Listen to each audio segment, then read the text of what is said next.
Hello, Miss Smith. How are you doing Hey, today? good.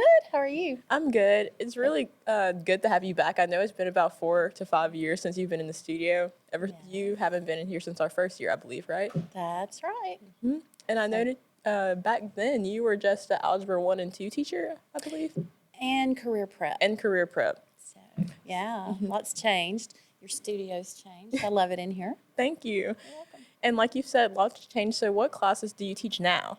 So now I'm teaching Algebra 1 and Finite Math. And I know you really enjoy teaching finite. I do. I do. I love teaching the older students, not trying to hate on the younger ones, but I love teaching my seniors and with a few juniors also. And and it's kind of like an extension of Algebra 2, and I loved teaching Algebra 2. So finite's kind of my jam. I love it. Yeah, I think that when we were doing the introduction for finite, you were like, "This is probably the best thing I've ever taught, and if I could teach it like for your whole career, is that with all you've done?" You were like, "I would." I would. I wish I could teach it all day. It would be fun. But yeah, we don't have enough kids signing up for it just yet, but Yeah. it's growing. So, you know. What does finite math like include? So it includes a lot of the Algebra 2 skills, but also we introduce some new things that students haven't been exposed to before. So we do one thing called graph theory, which if you're thinking of graphing, it's not that. It's more like circuits, and it's hard to explain without showing you, but it's fun. We do a fun project in graph theory.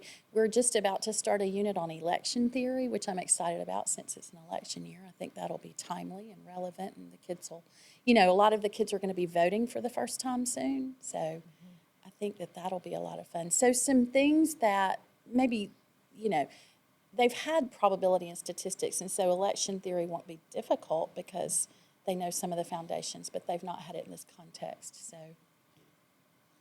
And when is this project going to start?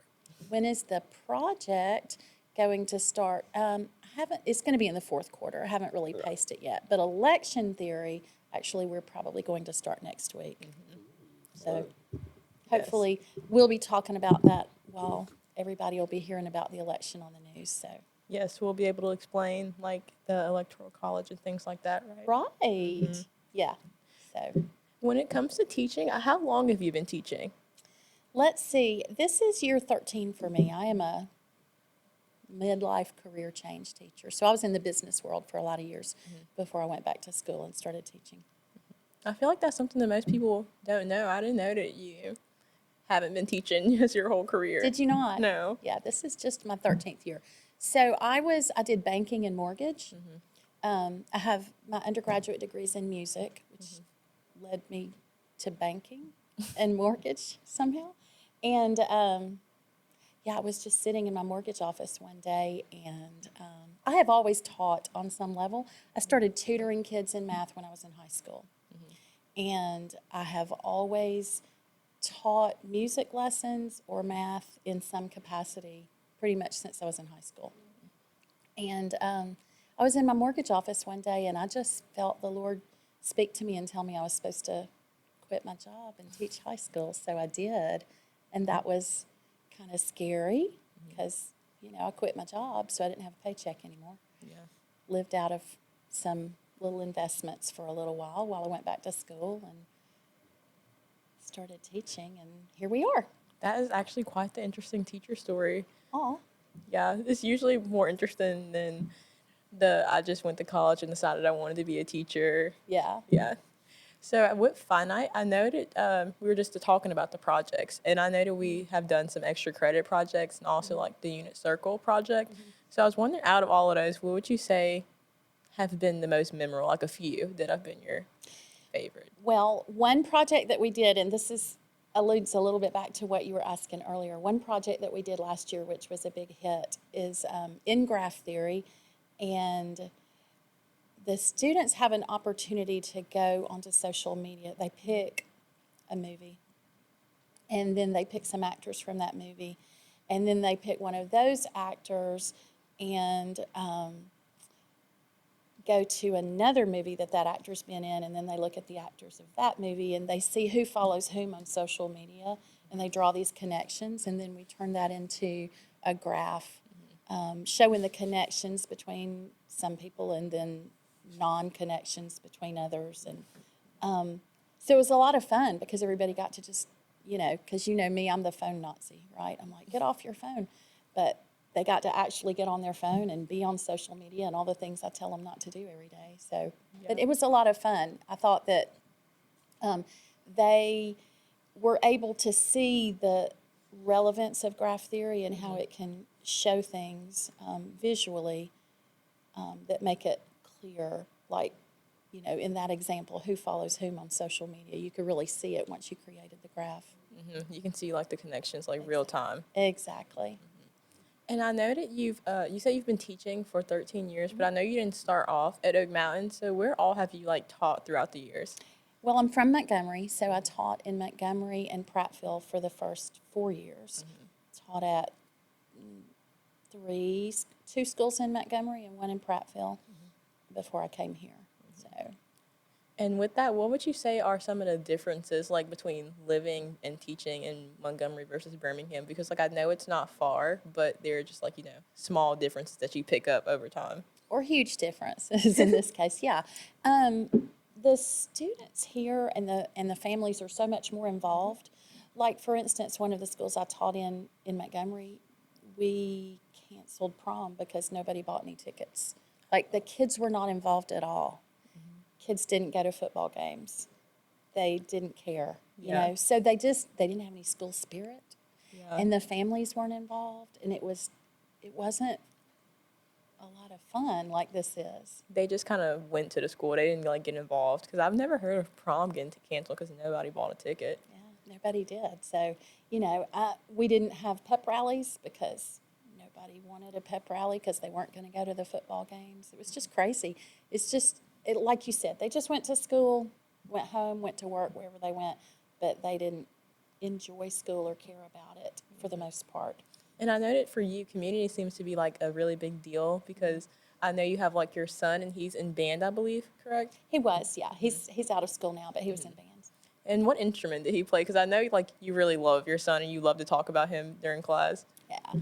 He started out playing clarinet and saxophone, and then he played percussion, and then he went on and taught himself some other instruments as well. But I think most of the years he played percussion in band. I guess you said you went to school for undergrad and for music. I guess like it runs in the family to love for music. I guess so. I recently found out that my great-grandfather, I think, had some musical ability, but like nobody that I ever in my family was ever around was interested in music at all. And then, I was. But then, yeah, my son is very musical. So. And I know that you're also very close with somebody else I interviewed formerly, Miss Baker, and she's just kind of like your little bestie. And I know Yeah. you like to come in while we're doing labs and stuff. So what would you say is one of the favorite labs that is done in Miss Baker's class? Ooh, y'all do so many good labs. One of my favorites was, I think they're doing it today, where it's like a Rice Krispie treat, but they get to put their own spin on it. Oh, yeah. And always somebody does Lucky Charms. I'm a Lucky Charms girl. So if anybody does a Lucky Charms treat, I'm in. That one was really good. I remember when I did it, we did a cinnamon toast crunch, and Miss Baker said that in the past, usually those haven't turned out good, but the recipe we had was actually really good, and she was like, "These might have been some of the best I've had." I agree. I remember your cinnamon toast crunch because somehow I think she had them judged, and I was. Yeah, and we didn't want all of them, so we left for like extra because they were really hard to chew because of all the Yeah. marshmallows. They were delicious, though. They were really good. Yeah. On the days when y'all do like, on the days where, for example, y'all were like making stuff, do you sometimes just leave your class and go steal some treats from her? I would never leave my class. No. No, Never do such a thing. we actually just go down to her class and drop some off for her. They Aw. usually do. Miss Yeah. Baker will be like, "Go give some of this to Miss Smith," and it's like Miss Baker's class is right here, and Miss Smith's is like right here, so we just go down the hallway and come right back. They take care of me. She's like our second teacher in that class. And thank you for the delivery service. It's much welcome. appreciated. You're welcome. And I know that like people wouldn't usually get to meet you now that you don't teach career prep unless they got you for Algebra 1 or Finite. So what would you say is like a fun fact that most people don't know? Well, one of the things that people probably don't know, my first job, right? Well, this was actually when I was in college, but my very first job was delivering singing telegrams. Really? Mm-hmm. Singing telegrams. I've never Singing. heard of that. That used to be a thing back in the day. Yeah, so somebody would call and, want you to go in some kind of a costume and sing to somebody, and I would just show up at their door in some kind of costume and write a little song for them and sing it to them. So it was kind of like similar to like flower delivery a little bit. Pretty much, except it was a song. I usually had some balloons or something to hand to them, but yeah, it was a song. Once you finish singing, were you just kind of like sitting there like, okay, cool? Yeah, they're like, do I clap? I'm like, yes, please. You were like, so and so sent this to you, so I came to your doorstep to sing. That's right. And you're like in a costume with the balloons. You're Yeah. probably like, who is this crazy person? Yeah, yeah, Yeah, the moment you finish singing, you like sprint yeah. Pretty much. out. Pretty much, because you're dressed as a clown or something, and everybody's like, "There's a clown knocking on your door." They called a news or like reporting the like killer clowns from 2016 are back. Exactly. And it's just Miss Smith. It was just me. Oh my God, I forgot about that. It got real. I know. I think this has been a really great interview, though, Miss Smith. How did you think? It was fun. I was a little nervous, but this has been fun.